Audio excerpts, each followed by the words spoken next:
Minnesota Vikings news. They are officially playing in London week 4 next season against the New Orleans Saints. So, two parts to this question. Number one, what do you think of the matchup?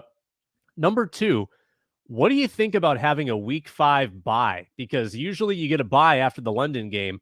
Week 5 is a pretty early bye week. So, how do you feel about that? Well, hopefully they play the Lions like week 10 or 11, so that could be another bye for them. But yeah, week 5 is a tough one, but also after travel, I get it. Like, you do need that break because you're crossing the pond. It's a long flight there, a long flight back. You're out of your room because I think they take them over like a week early, maybe like a couple days early, so they can get adjusted and being over there to that time change. So I'm not opposed to the bye in 5. I just know, a lot of people wanted like an 8, 9. That's kind of that perfect sweet spot because you split the season in half and your body's been beaten up and then you get time off. But again, Kevin O'Connell, coming off of a Super Bowl win, he kind of has the formula, I think, for resting bodies and what they possibly can do and what they should do. So I think Kevin O'Connell will come up with some kind of formula to create a way to rest their bodies mid-season. So whether it's looking at, hey, we're going to take these days off this week, or we're going to give you Monday, Tuesday, Wednesday off this week in the middle of the year as the guys get older, get more tired and more worn. But yeah, no, I don't see it. I think it's fine. I'm glad it's the Vikings not losing a home game. It's the Saints are going to be a home team. So I think that's the positive of that one. The Saints lose a home game, so it becomes a neutral game now versus going to the Saints, dealing with the Saints fans, dealing with the Saints crowd. I think when you go over to London, for some reason, it seems like the Vikings have more fans than most teams. So they will have more. I think like New England's up there too, and only because people love Tom Brady and they won so many championships in the last like 20 years. And so that's kind of become the international team for people to look at when they're looking at, because Super Bowl gets played everywhere. Day-to-day games do not. So if I'm only getting big time playoffs and Super Bowls in other countries, well, if I'm watching, I'm only watching Tom Brady, and Tom Brady's won most of the Super Bowls he's played in, some great ones too. If you look at the Falcons, New England game. So I think New England is up there also because it's New England. So people are like, oh wait, is that our team too? Because we're London, but whatever. We're old England. That's New England. But yeah, no, I think it's going to be tough because it's only going to be 3 weeks of training camp and preseason, and then you're going to play 4 games and then you're on a bye. So that's a little tough because now you have after that you have a 13 game stretch of no rest, and then you hopefully are in the playoffs. So yeah, that's gonna be tough sledding. Hopefully they can put some like Audra said. Hopefully they can get a good GPA early in the season so they can get some early wins.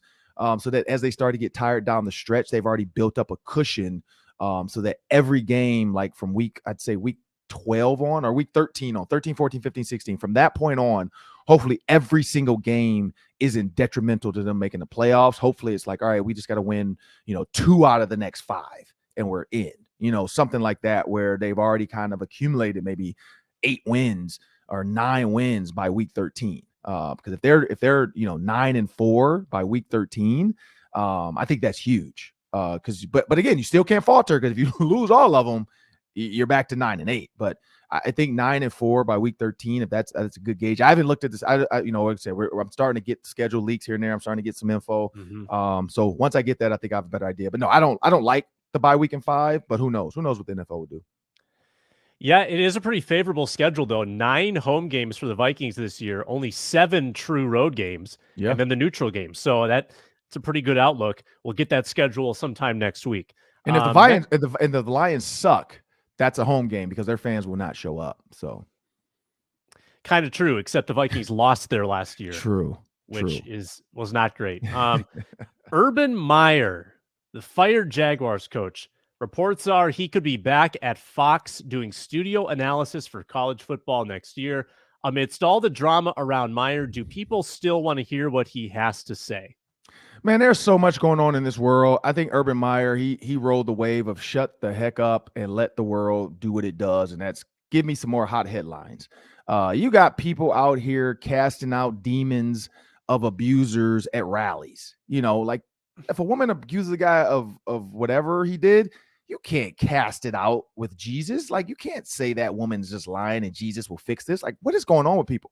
So when you think about that, like, you got you got players, asking for big trades and money. You got people, testing positive for PEDs. Urban Meyer, was he an idiot? Yes. Did he do anything to hurt anybody besides himself? No. Like, everything he did was consensual. Everything he did was absolutely dumb. He abandoned his team and stayed back and hung out at a bar, and we know what happened. He played quarterback and she was his center. Yeah, it was just what Urban Meyer wanted to do. But no, I don't think anybody cares. Like, I think if he's on TV, you're going to have some people that fake hate him and they're going to tweet about, I can't believe they put him. But he didn't do anything besides make a bad decision. Like, he just made a bad decision, and the Jacksonville Jaguars fired him because other reports were coming out about stuff he was saying, like, being mean to players, being mean to kickers, saying stuff to players, so on and so forth. But no, I think people still want to hear what he has to say. At the end of the day, people aren't going to turn Fox off because he's on. I think you're going to get tweets every time he makes a comment about something that could be considered an innuendo. So I think from a marketing standpoint, they're like, hey, look, this guy's going to move the needle. Like, people are going to, if he does something and we can get a soundbite, because people, are quick on the trigger, it's going to be out there. Like, if he says something like, I really love hot buns with my hot dog or something, it's gonna blow up. People are gonna be like, hey, you need to stay away from hot buns. That's what got you in trouble last time. Like, that's why I don't think it's gonna matter. There's so much going on in this world, man. You got war, you got, Roe versus Wade, Brown versus the Board of Education now is being questioned. People don't think people should get free public school. Like, what? So it's getting crazy. Where Urban Meyer is a blip on the radar right now. Yeah, fair point. It's such a safety net now for these coaches to fall back on TV because they get the cushy schedule, they get the big money. Mm-hmm. It really is not that bad to get fired these days for some of these like high profile guys because you've got an easy paycheck coming your way. Ja Morant is averaging 40.5 points per game so far in the Warriors series. Do the Wolves deserve more credit for the way they defended Ja in their series where he only averaged 21 points a game? No, they lost. So no. Like, I saw Patrick Beverley tweet that out too. Like, he never put up 47 against us, but they won. Like, there are no moral victories. Like, we can't try to find a moral victory in this for the Timberwolves. They lost. They should have done more. Maybe let them score 40.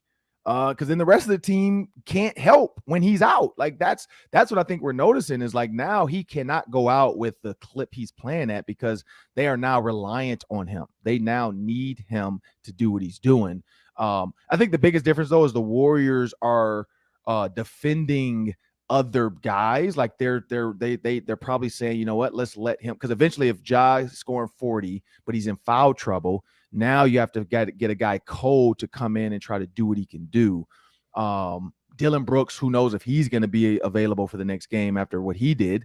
But I don't think Minnesota deserves credit. I will say Patrick Beverley, I get where he's going. He did a great job of being a pest. But a lot of Ja's like deficiency in scoring was due to his foul trouble.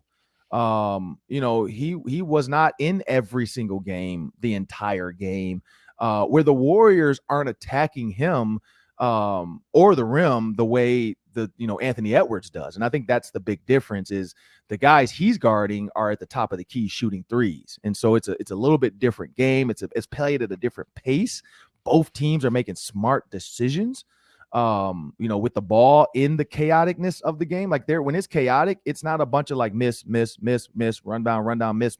It's layup, make it, boom, step back three, run around, Steph, rebound, miss. Everybody get where's Steph at? Oh, he's over in the corner. Three, come down, Ja Morant, dunk, come back down. Andrew Wiggins, dunk on him, come back down. Gary Payton Jr. dunks on him, come back down. Ja Morant dunks on him again. I mean, it's fast paced. It's fun. It's exciting. It's exactly what TV wanted when TNT said, hey, can we get the 2 and 3 to get into this game? Nothing against the Timberwolves, but I know this is what, when they set that bracket, everybody circled this possible matchup, Warriors versus Memphis, because the way these two teams play in the high speed offenses of both, the high efficiency offenses of both. Tyus Jones has been playing really high efficient, smart basketball as well. They Love this matchup. I feel bad for Gary Payton II because he finally found a home. He was fitting in with Jordan Poole and Steph and Clay and Draymond when they called it the death lineup, when they put Dre at the 5. And now not Jordan Poole, but now Gary Payton Jr. is out a month with a fractured elbow. So no, I don't give the Timberwolves any extra credit. I do give Pat Bev, though. I do say, man, like when he puts his chest out and says, like, say it with your chest, like you got to get through me. He means it. So I will give him credit for that. But it's a different game when the Warriors and Grizzlies are on the court. Yeah, and the Wolves paid Josh so much attention that he was dishing and getting 15 assists in a game. I mean, he was helping his teammates in other ways. Right. Also, the Grizzlies lost one of these 2 games too. So Right. It's only 1-1 in that series. It's not like Ja won them both games. Correct. Well, that'll do it for the Ron Johnson Show. Please go back and check out the interview with Roy Williams. It was great. Talked a lot about what these young rookies like Lewis Seen is going to have to do in the NFL, but then also Mike Zimmer, his former coach. My Wild experience. You got to see the start. I got the towel going. I mean, what's better than the towel, the playoff towel?